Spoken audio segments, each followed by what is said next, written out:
चीन ने खूब सोच समझकर यही वक्त चुना है, क्योंकि इस वक्त हमारा देश कोरोना के आगे पस्त पड़ा हुआ है। अर्थव्यवस्था चरमराई हुई है।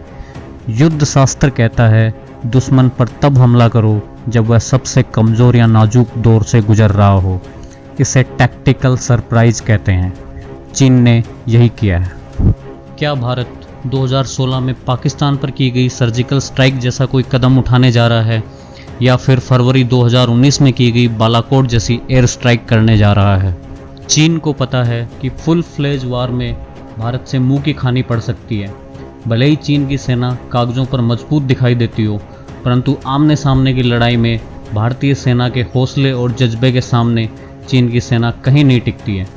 चीन में सिंगल चाइल्ड पॉलिसी है। माँ बाप का इकलौता बच्चा फौज में है।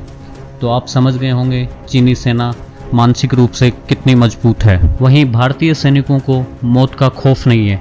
भारतीय सेना में जाट, राजपूत, गोरखा जैसी रेजिमेंट हैं। ये चीनी सैनिकों को कीड़े मकोड़े की तरह मसल सकते हैं। हेलो, स्वागत है आपका झक्कास न्यूज़ में। आज के इस वीडियो में हम बात करेंगे भारत और चीन के बीच 15 जून को हुए खूनी संघर्ष और हाल की स्थिति को देखते हुए क्या भारत और चीन युद्ध की तरफ बढ़ रहे हैं, और अगर युद्ध हुआ तो क्या एक फुल फ्लेज वार होगा या इस लड़ाई को एक क्षेत्र विशेष में सीमित रखा जाएगा। और बात करेंगे कि भारत के पास क्या क्या विकल्प हैं। अमेरिका जैसे पश्चिमी देश अपने दुश्मनों पर एयर स्ट्राइक करते रहते हैं, पर यहाँ पर एयर पावर यूज करने को एस्केलेशन नहीं समझा जाता है। पश्चिमी देशों में जब ग्राउंड ट्रूप्स दूसरे देश में घुस जाते हैं तब वार एस्केलेशन होता है, जबकि हमारे यहाँ इसका उल्टा है। ग्राउंड ट्रूप्स दूसरे देश में घुसकर थोड़ी बहुत ज़मीन कब्जा कर भी लें तो उसको एस्केलेशन नहीं माना जाता है। जब एयर पावर यूज की जाती है तो उसको एस्केलेशन समझा जाता है। पर 26 फरवरी को बालाकोट एयर स्ट्राइक और 27 फरवरी को पाकिस्तान के रिटेलिएशन के बावजूद एस्केलेशन को कंट्रोल किया जा सका था। 15 जून की रात गलवान घाटी में हुए खूनी संघर्ष के बाद भारत और चीन लद्दाख से लेकर अरुणाचल तक LAC के आसपास अपनी सैन्य शक्ति को मजबूत करने में लगे हुए हैं। दोनों ही देशों ने इस इलाकों में अपनी फायर पावर को बढ़ाया है।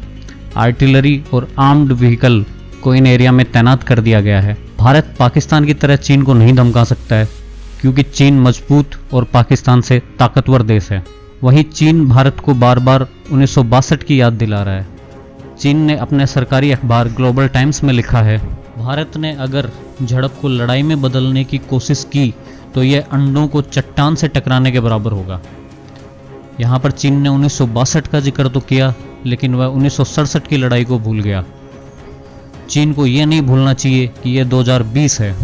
हाल के वर्षों में भारत ने LAC के आसपास के इलाकों में सड़कों का जाल बिछाया है और अपने इंफ्रास्ट्रक्चर को मजबूत किया है।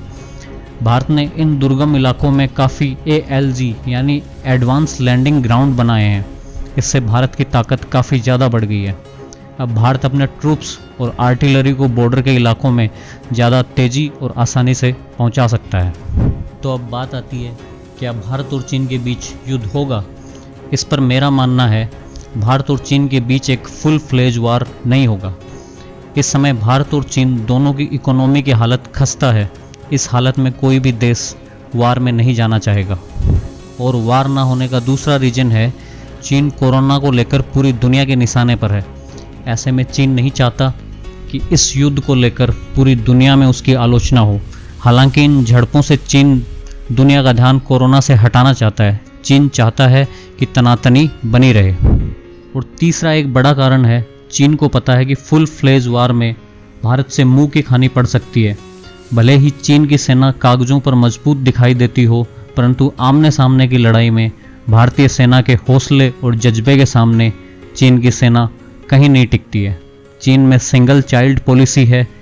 माँ बाप का इकलौता बच्चा फौज में है। तो आप समझ गए होंगे चीनी सेना मानसिक रूप से कितनी मजबूत है। वहीं भारतीय सैनिकों को मौत का खौफ नहीं है। भारतीय सेना में जाट, राजपूत और गोरखा जैसी रेजिमेंट हैं, जिनकी बहादुरी पूरी दुनिया में फेमस है। चीनी सैनिकों के लिए इनका नाम ही काफ़ी है। ये चीनी सैनिकों को कीड़े मकोड़े की तरह मसल सकते हैं। चौथा बड़ा रीजन है, चीनी सेना को युद्ध का कोई एक्सपीरियंस नहीं है। वहीं भारतीय सेना पाकिस्तान के साथ 1965, 1971 और 1999 में जंग लड़ चुकी है। ये सारी जंग भारतीय सेना ने जीती हैं। इसके अलावा भारतीय सेना कश्मीर में आतंकवादियों और LOC पर पाकिस्तान के साथ लगातार जंग लड़ रही है। एक्सपीरियंस के मामले में चीनी सेना भारतीय सेना के आगे कहीं नहीं टिकती है। इससे साफ है कि भारत और चीन के बीच बड़ा युद्ध नहीं होने जा रहा। हाँ, एक सीमित लड़ाई की संभावना पूरी बनी हुई है। तो बात करते हैं कौन से वह कारण हैं जिनकी वजह से ये संभावना बन गई है। मेरा ये मानना है 15 जून की रात को हुई खूनी झड़प की वजह से भारत और चीन के बीच एस्केलेशन नहीं होगा, क्योंकि इस झड़प में दोनों तरफ के सैनिक मारे गए। हमारे यहाँ सैनिकों की संख्या को सार्वजनिक किया गया, जबकि चीन ने इसको गुप्त रखा है। चीन के अखबार ग्लोबल टाइम्स ने लिखा, अगर चीन अपने मारे गए सैनिकों की संख्या बता दे और ये संख्या भारत के सैनिकों से कम हुई तो भारत की जनता मोदी सरकार पर बदला लेने के लिए दबाव बनाएगी, और ये संख्या भारतीय सैनिकों से ज़्यादा हुई तो ये चीन के लिए अच्छा नहीं होगा। अखबारों में छपी हुई खबरों को माने तो दोनों देशों ने एक दूसरे के सैनिकों को बंदी बनाया और बाद में दोनों ही तरफ से उनको रिहा कर दिया गया। तो यहाँ पर दोनों देश ऑलमोस्ट बराबरी पे हैं। अब सवाल ये उठता है, क्या चीन ने भारत की ज़मीन पर कब्जा किया है? इस पर प्रधानमंत्री नरेंद्र मोदी ने कहा कि किसी ने भारत की 1 इंच ज़मीन पर कब्जा नहीं किया है। प्रधानमंत्री मोदी के इस बयान की विपक्ष ने काफ़ी आलोचना की। विपक्ष ने सवाल पूछा, जब किसी ने 1 इंच ज़मीन पर कब्जा नहीं किया तो भारत और चीन के सैनिकों के बीच खूनी झड़प क्यों हुई? क्या भारतीय सैनिक चीन की सीमा में गए थे, जैसा कि चीन ने दावा किया है? कई अखबारों ने सैटेलाइट इमेज का हवाला देकर छापा है कि भारत और चीन के बीच डिस्प्यूटेड एरिया में 1.5 किलोमीटर अंदर तक चीन घुस आया है। चीनी सैनिकों ने यहाँ अपने कैंप बना लिए हैं और यही भारत और चीन के बीच असली तनाव की वजह है। भारत को यह चीज समझ लेनी चाहिए कि चीन यहाँ से पीछे हटेगा नहीं, क्योंकि वह भटक कर तो आया नहीं है जो चेतावनी देने पर वापस लौट जाएगा।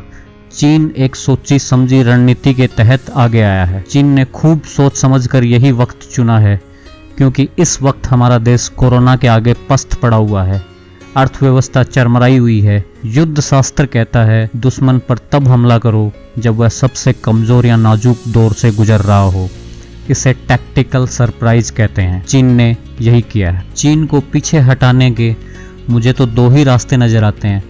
पहला है भारतीय सेना चीनी कैंप पर हमला करके उन्हें पीछे खदेड़ दे, जो फिलहाल एक अच्छा ऑप्शन नहीं है, जिससे दोनों देश युद्ध की तरफ बढ़ सकते हैं। भारत के पास दूसरा ऑप्शन है कि भारत भी वही करे जो चीन ने उसके साथ किया है। भारत और चीन लद्दाख से लेकर अरुणाचल तक काफी लंबी सीमा रेखा शेयर करते हैं। भारतीय सेना को चाहिए कि वह भी किसी ऐसी जगह पर विवादित एरिया में घुस जाए और अपने कैंप बना ले। फिर बातचीत के जरिए इस मसले का समाधान खोजा जा सकता है। कहा जाता है कि दुश्मन से बातचीत तब करनी चाहिए जब आपकी स्थिति उससे बेहतर हो या कम से कम बराबरी की हो और दुश्मन खुद चलकर बातचीत के लिए आपके पास आए। यहाँ पर चाइना हमसे बेहतर स्थिति में है, तो फिलहाल बातचीत से कोई हल नहीं निकलने वाला है, और हमारी स्थिति चाइना से बेहतर या बराबरी की तभी हो सकती है जब हमारी सेना या तो चीनी एरिया या फिर विवादित क्षेत्र में घुसकर कब्जा कर ले। दोस्तों, आपकी नज़र में इस मसले के और क्या क्या हल हो सकते हैं,